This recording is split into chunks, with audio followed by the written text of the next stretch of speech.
What is good, YouTube? Welcome back to another video. Today I'm going to talk about how to really communicate with your manufacturer and talk about how to get the best piece possible with the best quality, with the best pricing, with the best print, with the custom details and all of that. So I'm gonna just go over all that so you know all these important details, the stuff that you may not know. Fabric. Fabric is probably the most important thing to your piece. So let's just get into it, right? For streetwear, you want to be using 100% cotton. That's a standard, right? If you're not using 100% cotton, you're probably not going to get any returning customers because your quality won't be good. You're going to have polyester in there. Your clothes are going to be knitting. The clothes overall just won't be good quality. So I truly don't believe that you should do anything other than 100% cotton. But I mean, I guess you can if trying to get a quick buck out of it, but if you're trying to create a long-lasting brand, you have to do 100% cotton. Now, getting into GSM varies throughout the seasons. So when you're starting out, winter, you should have thicker GSM, anywhere from 400 to 500 GSM. In the summer, you should get into 300 to 380 GSM. Just depends on what you're selling and when you're selling it. Obviously, thinner GSM will be cheaper and thicker GSM will be more expensive. Now, moving on to fleece or terry cotton. Most of the time, for me, what makes the most sense is fleece cotton in the winter when it's colder, and terry cotton in the summer because terry cotton is just more breathable. Fleece cotton is not breathable, but it keeps you warm. So you can put two and two together on why you would want to do fleece cotton in the winter, terry cotton in the summer, because it's just more breathable for the people if you need to be able to, do whatever. So that's a really good method to use. Thinner terry cotton in the summer, thicker fleece cotton in the winter. So now that's pretty much it for the fabric on like hoodies and pants. For t-shirts, 220 GSM, 240 GSM t-shirts, 100% cotton. That's probably what you're gonna wanna go with. Shorts, it depends on what you're trying to do, really. But you can use hoodie fabric, the thick fabric, or you can use t-shirt fabric, it just depends, but I recommend hoodie fabric. And then getting into different materials like nylon and stuff. Nylon isn't the most breathable, but it's a good, it gives a good look.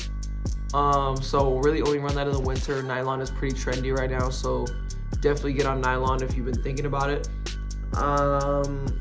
With some other fabrics would be like wool or just like knitting fabric for sweaters. But that pretty much wraps up this part. And now I'm gonna get into print. All right, so now for printing, there's 3 different main methods for printing. There is DTG, DTF, and screen printing.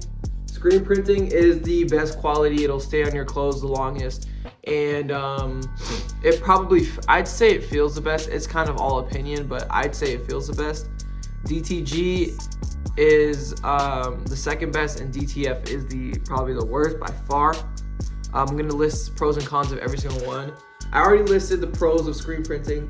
The cons are, if you want to do multiple colors, it's going to be much more expensive because screen printing, you can only do one color at a time. However, this is where the alternative comes down. So I would say screen printing, DTG, DTF is all the way down here. DTG lasts maybe just a little less longer than a screen print would. However, you can do so many, that's the thing where you would print a bunch of graphics on there. It's a printer that direct to garment, DTG, direct to garment. So it dyes the ink into your clothes. It's a really good thing to use if you are trying to do like a big graphic tee or anything like that. DTG is the way to go by far. It's a printer, it's quick. And so yeah, it's DTG. And then now moving on to DTF. There's literally no pros to DTF other than the fact that it's cheap. The cons are it's uncomfortable, doesn't last long, it'll fall off in a couple of washes. I could go on and on. Do not use DTF. Please use DTG and screen printing. Don't use anything else. And then now the alternative styles of like print, or I guess logo patterns, would be like a puff print, Same thing with puff print. It won't last very long, but it's a cool look. It gives a cool texture, and it gives a good spin on your clothes. And last but not least, embroidery. Embroidery is a really good one. It's really expensive, but it's gonna last, and it looks really cool. Good quality, and it gives more of a luxurious thing rather than anything else. So I think embroidery for a lot of things is a good thing to use. It all kind of depends on the piece at the end of the day, but yeah, embroidery is definitely up there with DTG and screen printing.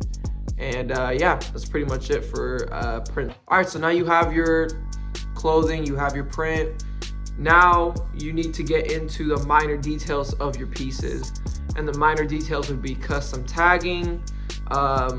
Literally anywhere you can do custom tagging anywhere. Certain like oversized mechanics of your clothing or anything like that. So I'm just gonna get into that really quickly. Starting off with custom tags, I think that every clothing brand should have a custom tag. You shouldn't just have a tag in the back that just says L. It should have your actual brand on it to create an identity. I do think that that's very useful. I think it's a good way to create a brand identity, and it might cost a little bit extra, but I think it's worth it at the end of the day. You can do tags on here, on the bottom part right here. You can do tags right there just so people know your logo, they get to know your logo better. And like for this hoodie, for example, it has an oversized hood, and for people who want oversized hoods, this is the exact spot to go to. So these minor details can make huge differences in your clothing pieces. So just take into account all these minor things that you see on your clothes and you don't really think it makes a big deal, but you really pay attention to that stuff and you put it on your clothes. I promise you'll get more sales than if you weren't putting these minor details in, because those minor details eventually just become major details at that point. So they are super important to just really building a good brand identity and being known for quality. And so now the last thing that I really want to get into is sizing. If you go on my TikTok or Instagram, I talk about how to make size charts, but really quickly I'll go over it. There's 3 main ways to make a size chart as of right now. You can go to essence.com right here, and you can look through all these designer brands and how they size their products. Balenciaga, all the big brands, they have all their size charts available on that site. You would take those and you would literally just copy it down, or they have the picture, you can just screenshot the picture of the size chart, send it over to your manufacturer. So that's probably the best way to do it. The second best way would be Ask AI. Asking AI, it's self-explanatory. It'll do it for you. It'll do the job for you. So if you ask AI, make me a baggy denim size chart, it'll make you a baggy denim. Now I do think you should cross-reference this with anything on the internet or something just to make sure that the AI isn't messing up, but it's rare, and I do think it's a really good way to do a size chart. And then the last thing that you can make a size chart is the simple way.